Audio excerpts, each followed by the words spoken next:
King Alfred and Alex's Path. Once upon a time, in a grand kingdom, there lived a powerful king named Alfred.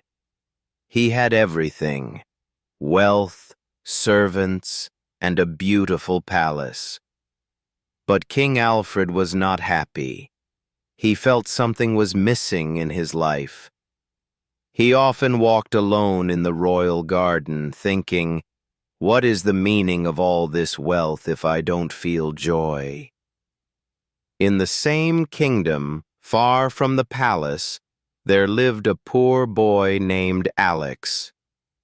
Alex's family was very poor, and they barely had enough food to eat. Every day, Alex worked hard, helping his father in the fields and his mother in the market. Despite his struggles, Alex was always cheerful. He had a kind heart and always helped those who were even poorer than him. One day, King Alfred decided to visit the towns and villages of his kingdom. He wanted to see how his people lived. Dressed in simple clothes to hide his identity, the king traveled with his advisor. When they reached Alex's village, King Alfred noticed the young boy helping an old man carry a heavy bag. Curious, the king approached Alex and asked, "Why do you help others when you have so little yourself?" Alex smiled and said, "Because kindness is free. It costs nothing, but it brings happiness to everyone." The king was surprised by the boy's wisdom. He thought, "This boy has something I don't: true happiness." The king decided to stay in the village for a few days. He wanted to learn more about Alex and his life. He watched as Alex shared his food with others, worked hard without complaining, and laughed with his friends. The boy's simple yet joyful life fascinated the king. That night, as the king sat by the fire in his camp, he said to his advisor, "This boy is special. I want to understand what makes him so happy, even though he has nothing."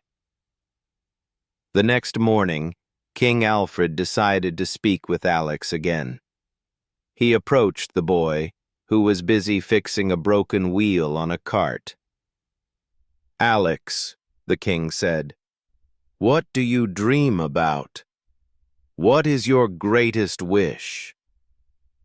Alex paused for a moment and then replied, "I dream of a better life for my family. I want them to have enough food and a warm house.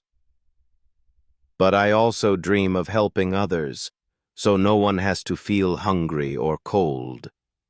The king was deeply moved by Alex's answer. This boy, who had so little, dreamed not just for himself, but for everyone around him. King Alfred wanted to test Alex's character. He said, "If you had all the money in the world, what would you do with it?" Alex laughed and said, "Money is useful, but it can't buy everything.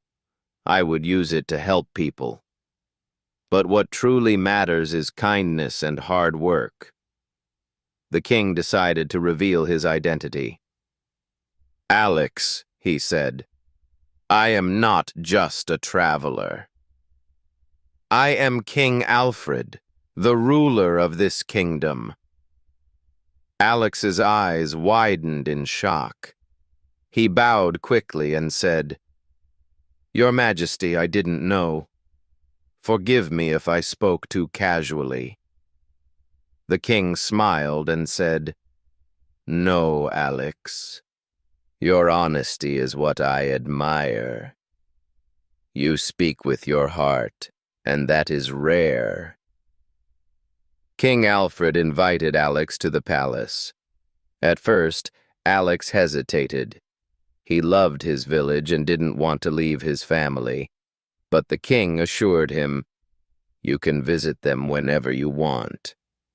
Come to the palace and see a different side of life." Alex agreed, and the next day he traveled to the palace with the king. As they entered the grand gates, Alex's eyes widened. He had never seen such beauty before. Marble floors, golden walls, and fountains that sparkled in the sunlight. But deep inside, Alex wondered, can this place really bring happiness? Life at the palace was unlike anything Alex had ever experienced. Servants brought him food on golden plates, and he wore clothes made of the finest silk. The king gave him his own room, bigger than Alex's entire house in the village, but Alex couldn't shake a strange feeling. "Why do I feel so out of place here?" he wondered. King Alfred noticed Alex's discomfort. He invited Alex to sit with him in the royal garden. "Alex," the king said, "what is troubling you? You have everything now. Wealth, comfort, and a palace to call home." Alex thought carefully before answering. "Your Majesty," he began, "this palace is beautiful, and I am grateful, but something is missing. In the village I felt alive. I worked hard, but I was happy because I was with my family and friends. Here, everything feels empty." The king was silent for a moment. He looked at the flowers in the garden and said, "Alex, I brought you here because I wanted to learn from you.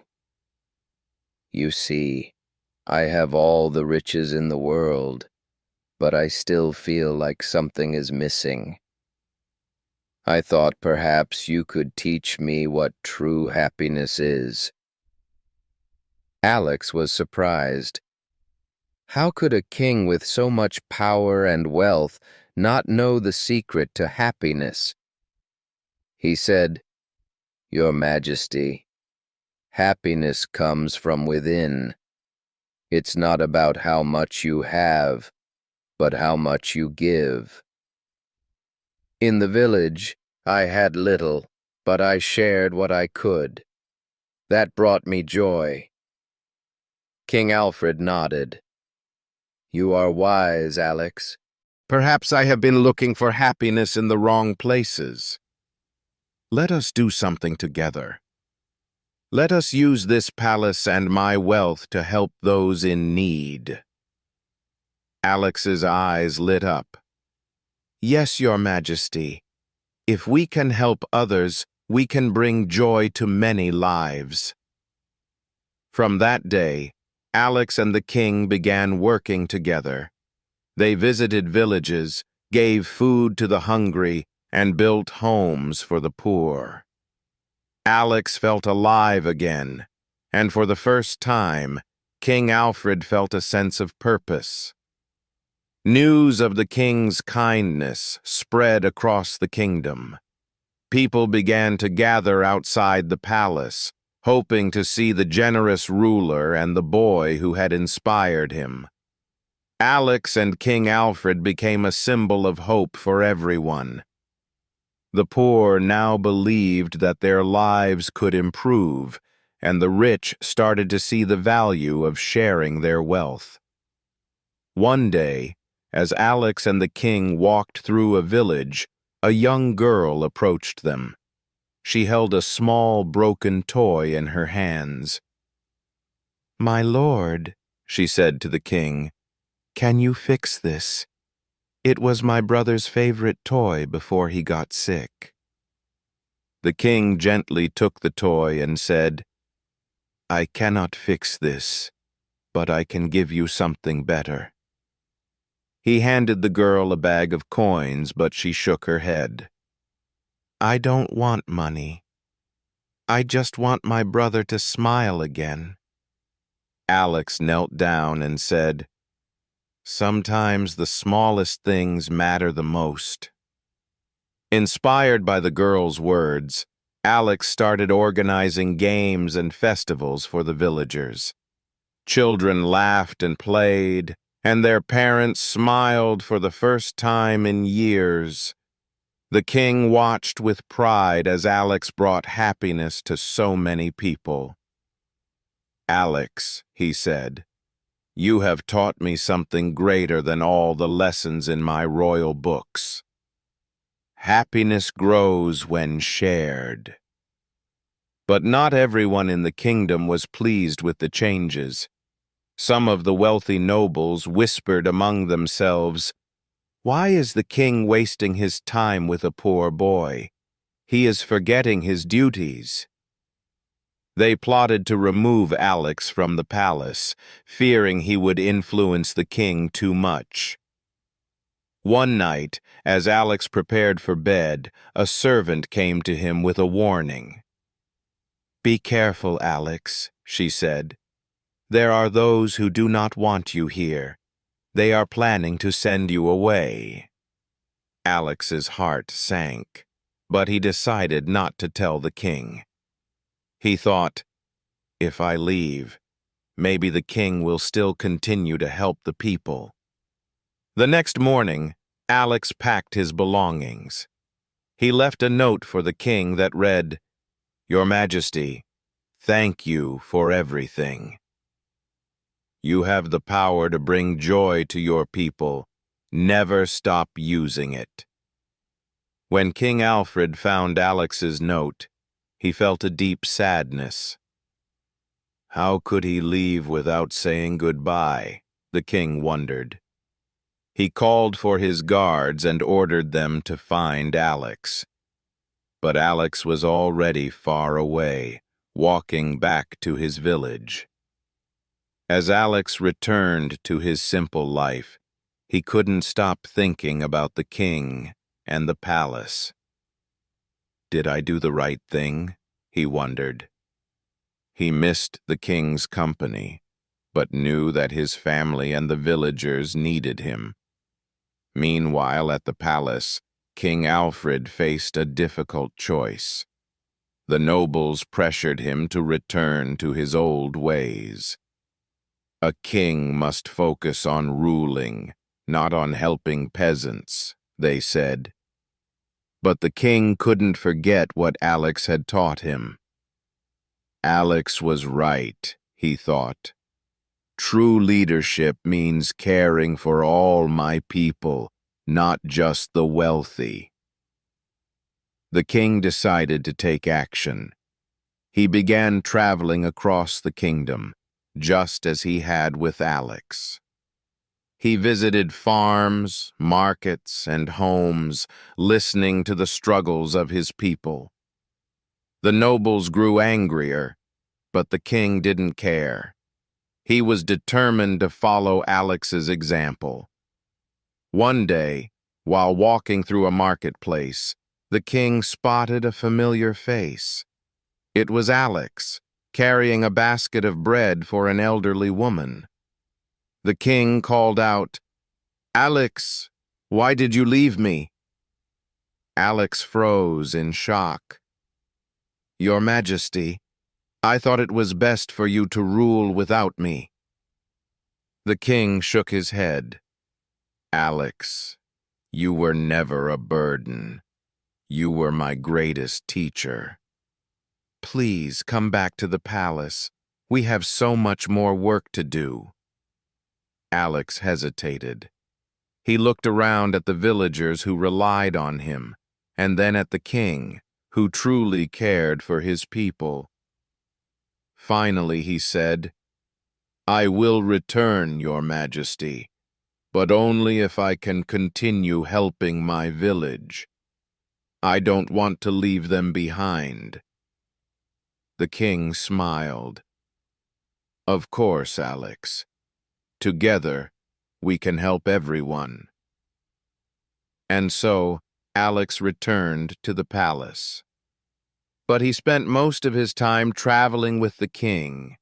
They worked side by side, building schools, hospitals, and homes. Alex's village became a model for the entire kingdom, a place where everyone had enough and no one was forgotten. Years passed, and the kingdom flourished under King Alfred's rule.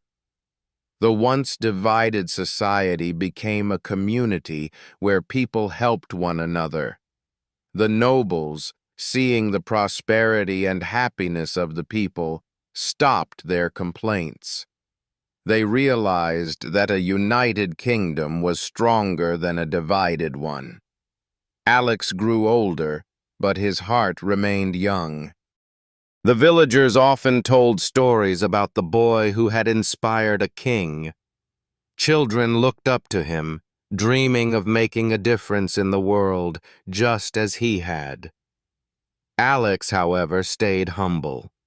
He always said, "I was just a poor boy who got lucky. The real hero is the king who listened." One day, the king and Alex stood together on a hill overlooking the kingdom.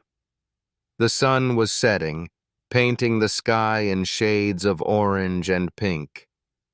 The king said, "Alex, you changed my life. You taught me that being a king isn't about power or riches. It's about serving others. For that, I will always be grateful." Alex smiled. "And you taught me that anyone, no matter how poor or small, can make a difference. Together, we've shown the world that kindness and determination can change everything." As the sun dipped below the horizon, the two friends stood in silence, proud of what they had accomplished. They knew their work wasn't over, but they were ready for whatever challenges lay ahead. The kingdom was a better place because of them, a place where dreams could come true no matter where you came from. And so the story of the king and the poor boy became legend, passed down through generations. It was a story of friendship, courage, and the belief that even the smallest acts of kindness could change the world. How did you like this story? Please share your thoughts in the comments. Don't forget to share with your friends. Thank you.